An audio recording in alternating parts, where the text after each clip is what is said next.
everybody, welcome back to Samp&Chance. I am Bobby Sampson, and joined with me as always is the man with the master plan, Mr. Chance Michaels. How are you this fine Sunday afternoon, Mr. Michaels? Doing pretty well. How about you?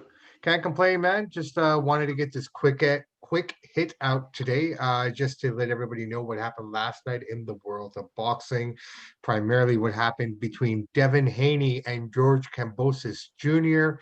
Not the fight that I was expecting at all. But before we get into that, let's just break it down really quick. So Devin Haney is now undisputed lightweight champion of the world, beating George Kambosos Jr. by a 12-round unanimous decision. Two judges had it 116-112, one had it 118-110. Total punch count for this. So George, who landed 180 punches against Teofimo, only landed 100 out of 417 punches thrown in this fight. 32 of those being jabs, 68 of those being power punches. Devin Haney, on the other hand, had 147 punches landed out of 588. 78 of those were jabs. He attempted 333 jabs. We'll talk about that in a minute here. 69 of those were power punches. Haney was landing seven jabs out of 28 that he would throw in every round. The story of this was his jab. I think he basically just started working behind that jab, and first couple of rounds he was just kind of testing it out. Both of them, I guess, we were trying to find the range or whatnot. But by the third round, I think Devin finally found his groove, and he just worked behind that jab. And what I expected from George Kambosos was more, output and just kind of more brawling in the first few rounds there. But George just couldn't find his footing. He absolutely got his ass kicked. It was a complete dominance, an embarrassment in his own country like that. I mean, he did a lot of talk, a lot of bravado. Obviously, he was listening to Freddie Roach and Pocky when they're training. Pocky never talked smack like that. I was saying in the press conference, I didn't like his attitude. I didn't like his swagger. Yeah, that's not who George really is. I don't know. I know he's trying to sell a fight, but man, he maybe won 2 rounds being generous. I had 11-1. That domination reminded me of the time when Mayweather dominated my boy Gotti. Not quite as damaging. Yeah, vicious fight was, but he just absolutely got his ass kicked. It was a masterclass session by Haney. Haney's the king, and Kambosos should hang his head in shame. You talk all that kind of smack, and to put up a performance like that, it's not right, not acceptable, not at this level. When you talk like that, yeah. Well, I mean, embarrassing. It was embarrassing. It was embarrassing, but it didn't look embarrassing in essence if you looked at it. Like, I mean, yeah, he dominated him, but I mean, it was just kind of like he just played with him all evening. Like, he just worked behind that jab. He wouldn't let him in. One can argue that, whenever he tried to come in, Haney would grab him and whatnot, but that's boxing. That's the way it's supposed to be. You don't want to get hit by the other guy.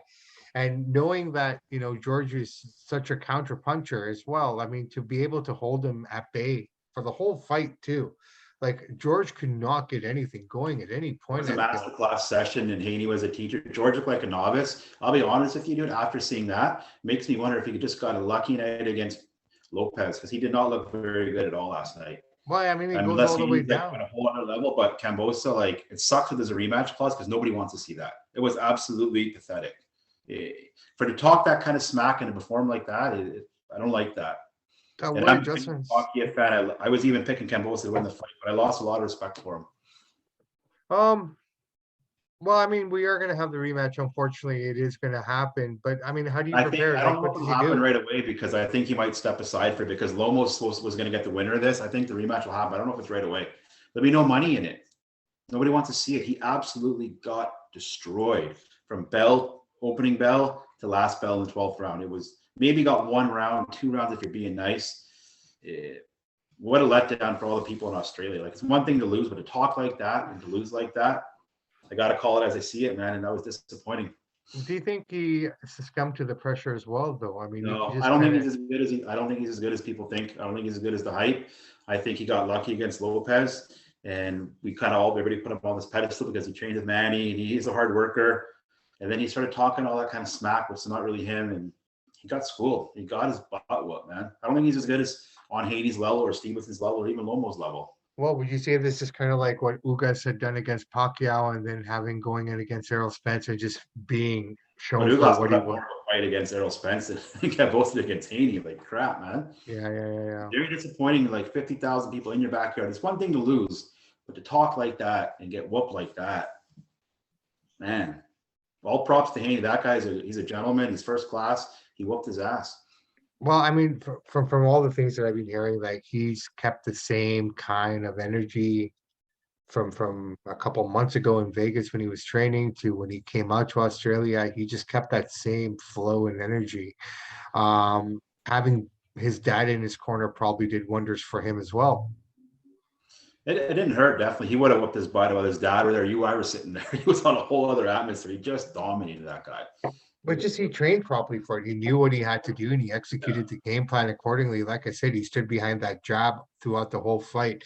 A casual fan would have probably thought this wasn't the greatest looking, work that was out there to showcase. But I mean, as a boxing fan, as someone who knows you and I know what we're watching, and Mm-hmm. that was a masterclass. Absolutely. He, like I Definitely said, not. he You're right. just, Definitely not a very exciting fight if you're watching at the bar with a bunch of your buddies. But if you really enjoy the craft of it and the yeah, artwork, the absolutely. signs, yeah, it was good. And He's Danny really just kind strong. of, well, that's the thing, man. And he showed himself to be levels above everyone. I mean, was Linares a blip on the way? But Yeah, it all kind of comes back to this now. Like you think about Lomachenko loses to Lopez, Lopez loses to Kambosos, Kambosos loses to Haney. Like, yeah. uh, how bad of a night did Lomo have against you? I'm just Well, thinking. next fight, I guess certain styles match up different. But Lomo's 34, so he's only got a few top years left. So he's supposed to be getting the winner of this fight, which is Haney. So that'd be a great fight to see. Hopefully, Yeah, to but see. it all depends on what they're going to do with that rematch. I mean, George is saying, yeah, I got the Once his rematch. I promoters, want once it. Bob Arum realizes there's no money in the rematch, nobody wants to see it. You got your butt whooped. You can't. I know the rematch clause is for Australia too, by the way. I don't know if you knew that. So there's no Yeah, way. yeah, yeah, yeah. No, no, 100%. In the actual in the post press conference there, Aram being the older statesman of the boxing world, he still talks like an old promoter, right? And he's not afraid to say it. He said he's not a fan of rematch clauses. He hates them. No, As much as I like Eddie Hearn, I probably would have to say that's the only knock on him, that every fight he makes, he always adds a rematch clause into it, right? So, in this situation here, we have a one promoter who's already saying he's not interested in the rematch clause, not when you see a fight like that. There's no need for that. right? Can also work his way back up, have a few more fights, and then if you look good and earn your spot again, he's still young. Yeah, But I yeah. didn't like his swagger. I said that I didn't But like that. how much step aside money would it take for him to walk away though? That's the I question don't know. now, I right? guess if he realizes, like, hey, dude, you can have a rematch, but it ain't going to be a pay per view. It ain't going to be many people in the building. You're going to lose a Yeah. lot of money. And you can really see his frustration emerging. I think it was the eighth or ninth round where he grabbed his arm and held it so he could throw a right. Mm-hmm. Like, I mean, that just bush league, in my opinion, Yeah. unfortunately. I was surprised Um, Kambosos wasn't doing more brawling, coming at him more ferocious. He was trying to outbox him. I don't know why his trainers didn't he change. couldn't, they were telling him to, start going behind, start using your left, start Mhm. using your right, start pulling out those weapons, but he just couldn't find the groove. I mean, it was just, That I and you know those jobs are stinging. easier said than done, man. But he was just watching him work. Haney just working that jab, staying on the outside.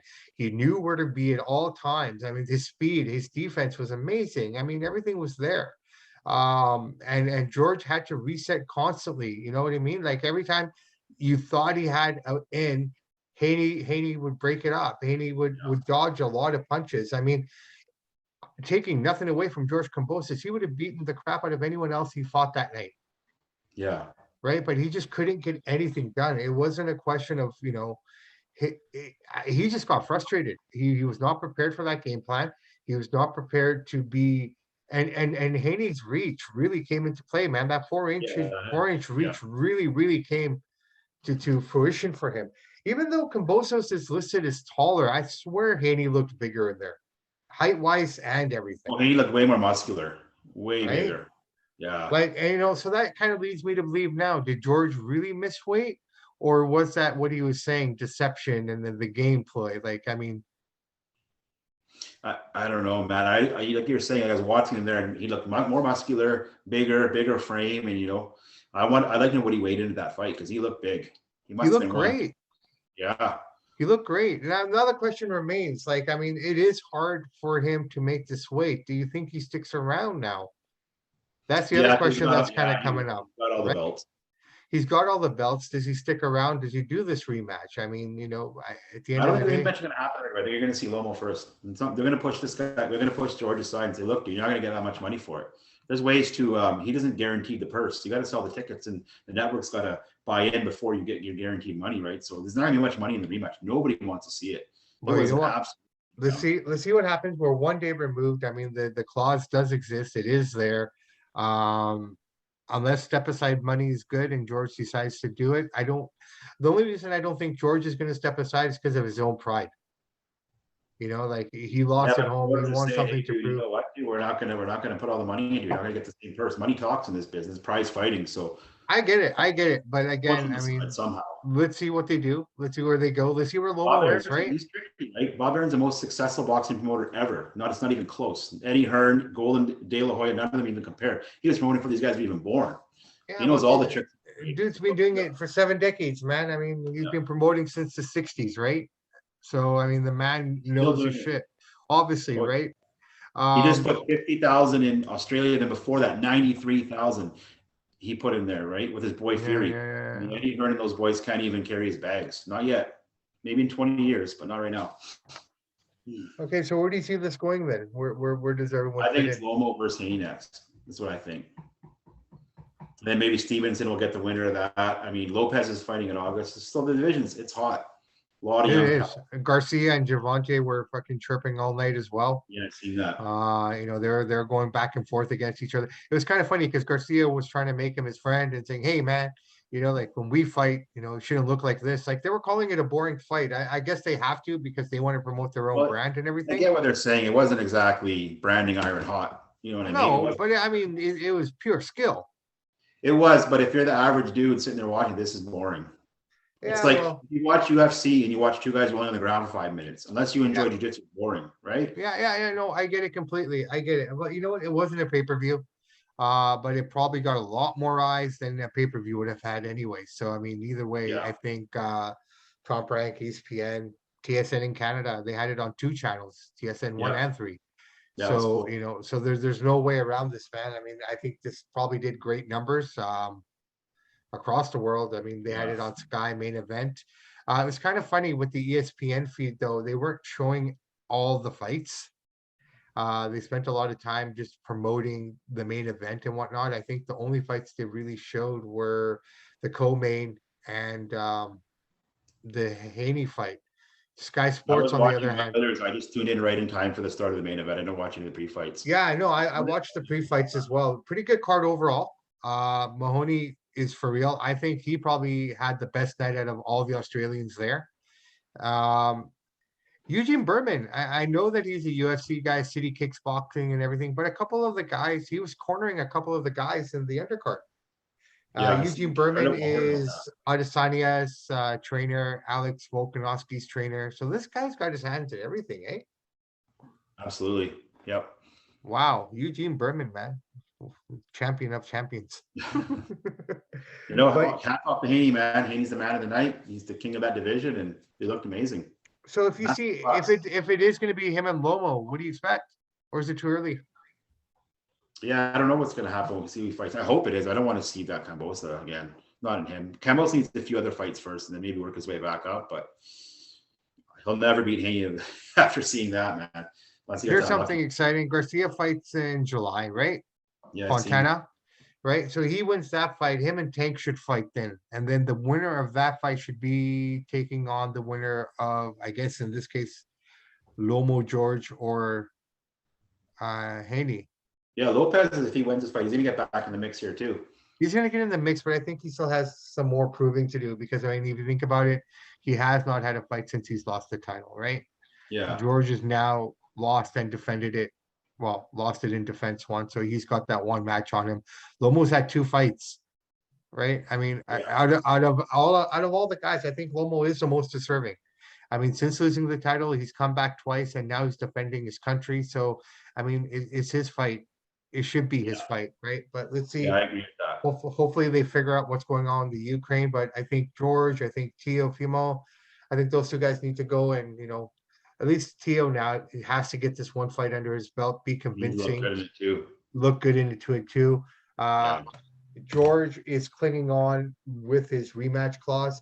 One way or the other, that guy's going to make a lot of money off of this if he fights or if he doesn't fight. absolutely. Yeah, he's getting paid. Right? He's going to get paid regardless. But And I don't blame the guy for putting that rematch clause in there. He's got to protect himself. I get it, but there's nobody yeah, wants. I think it would have made more money if it came back to the States. But the fact that they want to do it on Australia again, the fact that he set it up that way, I think that's the mistake. Yeah. Right. See what they can do. Hopefully, they can get him to step out for a bit. We'll see what happens. Yeah. But man, all right. So let's wrap this up really quick. I know it's Sunday afternoon. This is just a quick hit, but I mean, we love what we could do. So this might just turn into a full episode. Who knows? Ogawa, I was telling you off the air a couple of weeks ago that I would love to see him fight Shakir Stevenson. Well, I don't think that's going to happen anytime soon, considering he No, got floored by Joe Cordino yesterday afternoon in Wales. Wow. I didn't see that coming. Did you? no, I didn't watch the fight, but I've seen the highlights of it. Yeah, that was Yeah. crazy. He Insane. slept him, man. He just very easily slept him. Hit him right in this perfect spot, and away he went. There you go. So congratulations to Joe Cordina, who is now the bantamweight IBF. Our friend Steve Molitor, he's got his title now. Yep. I'd love to talk to Steve about this. I mean, his division is just killing it right now. A lot of right, there's just so much going on there. I would love to see his thoughts and what his take is on the state of the current bantamweights that are out there right now. That's something I wanted to ask him. Like, how do you think you'd fare against these guys in your prime? Yeah, good Right? question. Well, maybe I'll ask him and see if I can get a quick hit with him and see if he's willing to come on quickly and share that with us. But also, Fulton won last night as well on Showtime. He won by unanimous decision, retaining his titles as well. So a lot of bantamweight action last night, man. The super bantamweights, Fulton retaining his Night of the little titles. man. Night of the little man. But these guys are powerful. They beat the shit out of you and me any given day. Not if I take them to the ground. They're like 130. I've got 50 pounds on. Well, I mean, man, if we're doing just boxing, I don't think we stand a chance. No, I wouldn't box him. I'd throw him down. Yeah, fair enough, man. All right, brother, man. Well, you know what? That's it. Guys, reminder, tonight is Hell in the Cell as well. So just a quick heads up to that. A very raw, heavy Hell in the Cell. They have just one match on there from SmackDown, your boy Corbin and Madcap. And Madcap. But other Also, than that, Austin Theory versus Mustafa Ali should be a good one too. I think that's going to be a good one as well. There is a little bit of concern. Apparently, Cody got hurt at the house show in Champlain's, Illinois last night. So, Oh, you did? Okay. yeah, but that's what I'm hearing. I don't know. As soon as we're finished here, I'll put my wrestling hat back on and start getting geared up for that. So, yeah, expect to hear from us on Tuesday with a review of that show and the Raw that follows tomorrow night. So we will be back in your ears on Tuesday evening. Absolutely. So I'm Bobby Sampson. And I'm Chance Michaels. And those who download, support, like, and subscribe and share our podcast, in the words of the AC/DC, we salute you. Absolutely. Thank you very much for that. So guys, remember, if you can't find us, just go to our Instagram, Samp_Chance. You'll find our bio tree there, so you can find all our links. There's no excuses. We're trying to make it as easy as possible for you guys to find us. So in the words of one of probably my favorite commentators of all time, Mr. Ed Whalen from Stampede Wrestling, in the meantime and in between time, that's it for Samp and Chance. Have a great rest of your Sunday, and we'll talk to you soon. Take care.